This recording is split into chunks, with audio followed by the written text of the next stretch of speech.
Cancer hospital 24వ వార్షికోత్సవం మా అన్న నందమూరి బాలకృష్ణ చైర్మన్గా ఈ కార్యక్రమాన్ని నిర్వహించి ఈ కార్యక్రమంలో పాల్గొనాలని నన్ను వారు ఆహ్వానించడం జరిగింది. మనస్ఫూర్తిగా వారికి కృతజ్ఞతలు తెలియజేస్తున్నా. ఇది ఒక మంచి అవకాశం నాకు తెలంగాణ రాష్ట్ర ముఖ్యమంత్రిగా. నందమూరి తారక రామారావు గారి ఆలోచనతో చంద్రబాబు నాయుడు గారు సహకారంతో 24 సంవత్సరాలు పూర్తి చేసుకొని లక్షలాది మందికి కోట్లాది మందికి సేవలు అందించి దేశంలోనే ఆదర్శంగా నిలబడే విధంగా తీర్చిదిద్దిన ఈ సంస్థ మీరు నిర్వహించే కార్యక్రమంలో పాల్గొనడం నాకు చాలా సంతోషాన్ని ఇచ్చింది. నాతో పాటు ఈ కార్యక్రమంలో నామ నాగేశ్వరరావు గారు, విశాఖపట్నం పార్లమెంట్ సభ్యులు యువమిత్రుడు భరత్ గారు, నూరి దత్తాత్రేయులు గారు, ప్రసాద్ గారు, ఇతర మిత్రులు, బసవతారకం సిబ్బంది, నందమూరి తారక రామారావు గారి అభిమానులందరికీ కూడా నేను మనస్ఫూర్తిగా అభినందనలు తెలియజేస్తున్నాను.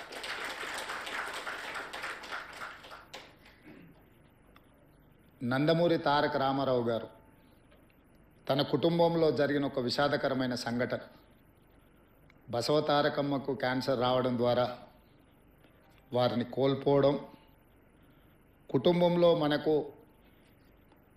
అత్యంత ప్రీతిపాత్రమైన వ్యక్తులను కోల్పోతే ఆ బాధ దుఃఖం తెలిసిన వ్యక్తిగా ఇంకెవరికి ఇట్లాంటి బాధ ఉండకూడదు, వీలైనంత మేరకు పేదలకు సేవలు అందిస్తూ వాళ్ళ కుటుంబాలను ఆదుకోవాలన్న ఆలోచనతోటి 1988-89లో ఈ ఆలోచనకు పునాది పడ్డది.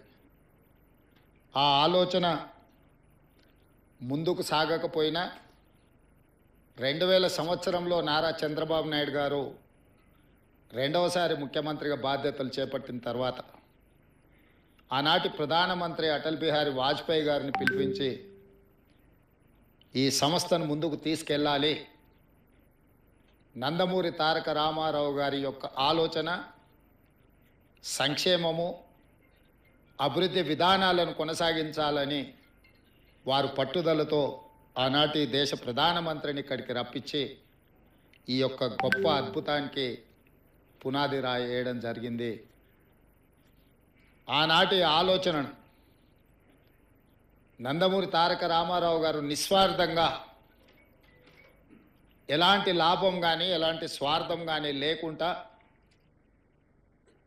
తెలుగు ప్రజలకే కాదు ఈ దేశంలో ఉండే ఎవరికైనా క్యాన్సర్ అంటే ఒక మహమ్మారి, అది ఒక మందు లేని జబ్బు, క్యాన్సర్ అంటే ఒక భయం ఉన్న సందర్భంలో లేదో దీన్ని నివారించవచ్చు, నిలువరించవచ్చు,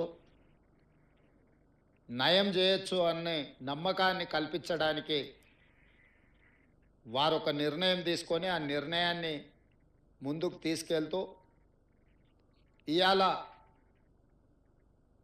క్యాన్సర్ వచ్చిందంటే కూడా భయపడకుండా హాస్పిటల్స్కి వచ్చి ట్రీట్మెంట్ చేసుకొని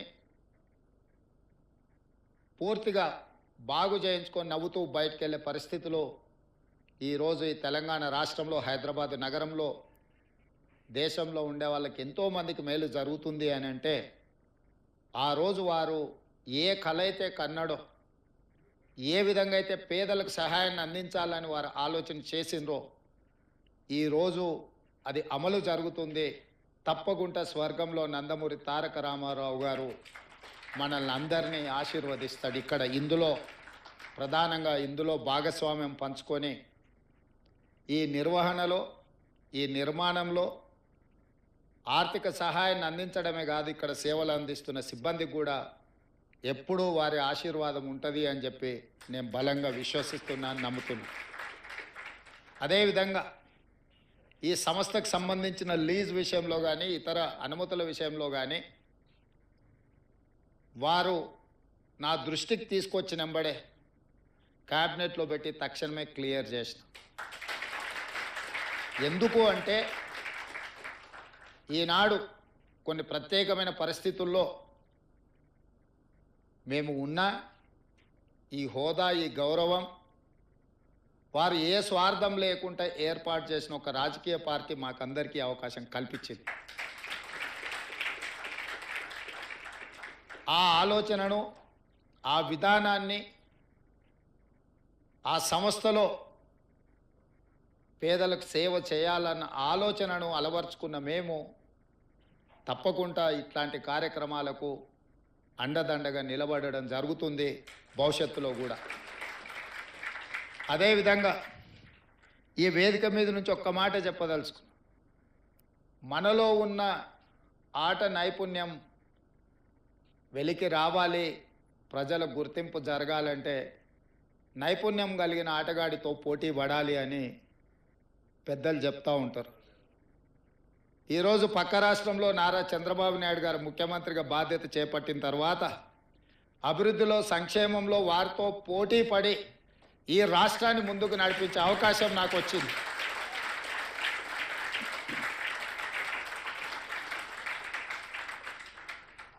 గతంలో 12 గంటలు పనిచేస్తే సరిపోతుంది, అంతకు మించి అవసరం లేదు అనుకునేవాడిని. కానీ ఇప్పుడు వారు 18 గంటలు పనిచేస్తే నేను 12 గంటలతో సరిపెడితే కుదరదు. కాబట్టి మా అధికారులకు, మా సహచరులకు మనం కూడా 18 గంటలు పని చేయాల్సిందే. అభివృద్ధి విషయంలో, సంక్షేమం విషయంలో పోటీపడి ఈ 2 తెలుగు రాష్ట్రాలు ప్రపంచానికే ఒక రోల్ మోడల్గా నిలబడాలి అని నేను భావిస్తున్నాను. ఆ దిశగా మా ఆలోచన, మా విధానాలు, మా నిర్ణయం ఉంటుంది. అందులో భాగంగానే తెలంగాణ రాష్ట్రంలో చాలా హాస్పిటల్స్, అంటే ఇది Hyderabad is the hub for hospitals. కానీ నా ఆలోచన హెల్త్ టూరిజం హబ్ని ఒకటి క్రియేట్ చేయాలని మా ప్రభుత్వం ఆలోచన చేస్తుంది. ప్రపంచంతోనే పోటీ పడే విధంగా ప్రపంచంలో ఉండే అన్ని జబ్బులకు సంబంధించి ఇక్కడనే వైద్యం అందే విధంగా ఒక హెల్త్ టూరిజం హబ్ని డిజైన్ చేయాలని ప్రాథమికంగా మేము ఒక అంచనాకు వచ్చినాం. శంషాబాద్ ఇంటర్నేషనల్ ఎయిర్పోర్ట్ చుట్టుముట్టూత స్థలాన్ని సేకరించి ఒక 500 నుంచి 1000 ఎకరాలలో ప్రపంచంలో ఉండే రాణించిన ఈ రంగంలో పేరుగాంచిన సంస్థలను అన్నిటిని కూడా రప్పించి అక్కడ వాళ్ళకు అనుమతులు ఇచ్చి ప్రపంచ దేశాలలో నుంచి ఎవరైనా హైదరాబాద్కి వెళితే ఎలాంటి జబ్బుకైనా వైద్యం అందుతుంది అనే విధంగా తీర్చిదిద్దాలన్న ఆలోచన మా ప్రభుత్వం చేస్తున్నది. ప్రధానంగా హెల్త్ ఆర్గనైజేషన్స్లో పనిచేసే డాక్టర్లే కానీ నిపుణులకు తెలుసు, ఈరోజు మన దేశంలో అత్యధికంగా మిడిల్ ఈస్ట్ కంట్రీస్ నుంచి చాలామంది పేషెంట్స్ ఇక్కడికి వచ్చి వైద్యం చేయించుకొని వెళ్తున్నారు. వాళ్ళకి రావడానికి, పోవడానికి అవసరమైన విమాన సౌకర్యాలే కాదు, విమానాశ్రయంలో దిగిన తర్వాత కూడా వాళ్ళకి ఎలాంటి ఇబ్బంది జరగకుండా ఒక గ్రీన్ ఛానల్ ఏర్పాటు చేసి మిడిల్ ఈస్ట్ కంట్రీస్ నుంచి ప్రధానంగా ఇక్కడ వైద్యం కోసం వచ్చే వాళ్ళకందరికీ కూడా ఒక అద్భుతమైన సౌకర్యాలు ఏర్పాటు చేయాలన్న ఆలోచన మా ప్రభుత్వానికి ఉన్నది. తప్పకుండా ప్రణాళికతో ముందుకు వస్తాము. ఆ ప్రణాళికలో భాగంగా ఇంతకుముందు అన్న బాలకృష్ణ గారు, నామ నాగేశ్వరరావు గారు బసవతారకం క్యాన్సర్ హాస్పిటల్కి అదనంగా ఇంకా కొంత స్థలాన్ని కేటాయిస్తే మేము సేవల్ని విస్తరిస్తామని వారు చెప్పడం జరిగింది. ఆ హెల్త్ టూరిజం హబ్లో తప్పకుండా బసవతారకానికి స్థలాన్ని కేటాయించి ప్రపంచంతో పోటీపడే తెలంగాణ రాష్ట్రంలో మీ పాత్ర తప్పకుండా ఉంటుంది, మీ సేవల్ని తప్పకుండా వినియోగించుకోవాలని మా ప్రభుత్వం భావిస్తుంది. మొదటి తరం నందమూరి తారక రామారావు గారు మరి మూడవ తరం మా మిత్రుడు భరత్ అండ్ లోకేష్ బాబు ఏం చేస్తారో చూడాలి. ఇది వాళ్ళ బాధ్యత. ఎందుకంటే వారసత్వంగా సంక్షేమము రాజకీయము ఏదైతే అనుకుంటున్నారో సేవ చేయాలన్నది కూడా వాళ్ళదే బాధ్యత. ఎన్టీ రామారావు గారు సినీ రంగంలో వారు అడుగు పెడితే వారితో పోటీ పడిన వాళ్ళు లేరు. రాజకీయాలలో వారు అడుగు పెడితే వారు సాధించనిది లేదు. ఈ దేశంలో ఈనాడు సంకీర్ణ రాజకీయాలకు పునాది పడ్డది కేంద్ర స్థాయిలో రాష్ట్ర స్థాయిలో అంటే national front, United front, NDA లాంటి ఈ సంకీర్ణ రాజకీయాలకు పునాదులు వారు వేసిండ్రు. ఈరోజు దేశ రాజకీయాలనే సంకీర్ణ రాజకీయాలు ఈరోజు నడిపిస్తుంది. అదేవిధంగా సంక్షేమం. ఈరోజు బసవ తారకం ఆసుపత్రి అయినా, ₹2 కిలో బియ్యం అయినా, ₹50 హార్స్ పవర్ రైతులకు ఇవ్వాలన్న ఆలోచన అయినా, జనతా వస్త్రాలైనా, పేదవాడికి కూడు గుడ్డ ఉండాలి అని ఒక గొప్ప మనసుతో ఒక గొప్ప ఆలోచనతో నందమూరి తారక రామారావు గారు సంక్షేమాన్ని కూడా మనకు వారసత్వంగా ఇచ్చింది.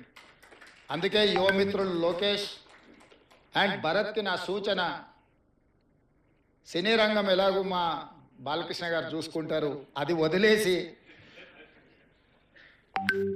రాజకీయం సంక్షేమం వీళ్ళిద్దరూ ఇంకా ముందుకు తీసుకెళ్ళాలి.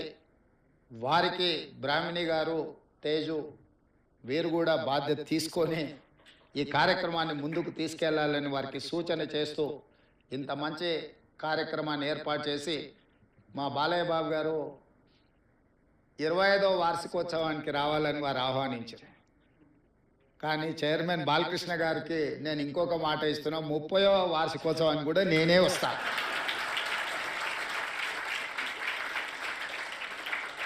ధన్యవాదాలు.